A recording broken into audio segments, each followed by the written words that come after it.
Going to talk about Donald Trump now. He is set to talk terror this afternoon in what's being described as a big speech in New Hampshire. Trump says that he will also lay out why he thinks Hillary Clinton is unfit to be president.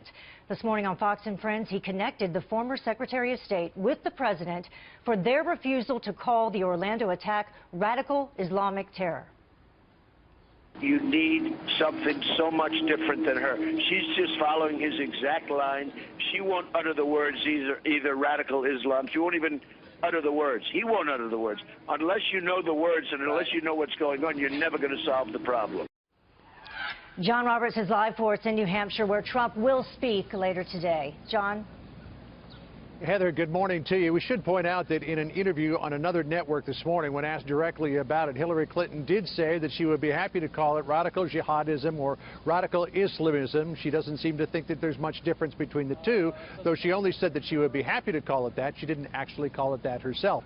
Donald Trump this morning, earlier on Fox and Friends, very critical of President Obama, saying that the nation is being, quote, led by a fool, that either President Obama doesn't get it or he gets it better than anybody else, or he has an entirely different thing in mind. We'll probably hear more from Donald Trump on that later today. His team is working on his speech, which he'll deliver here at the Institute for Politics at St. Anselm's College, just outside of Manchester, New Hampshire. He gave us a preview this morning of some of the themes that he'll be talking about. Here he is. I'm calling for strength. I'm calling for intelligence.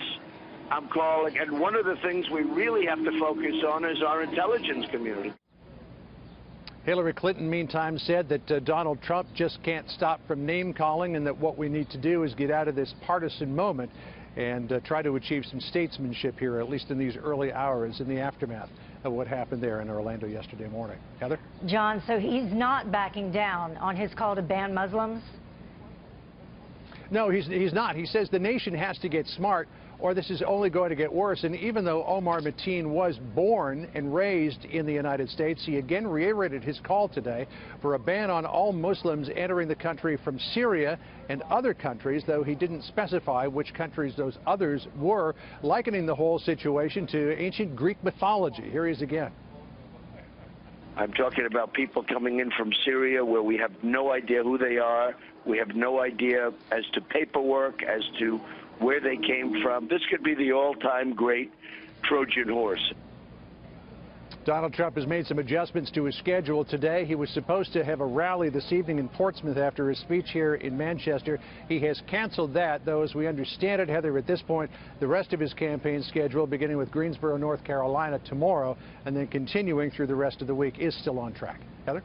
John Roberts live for us. Thank you, John.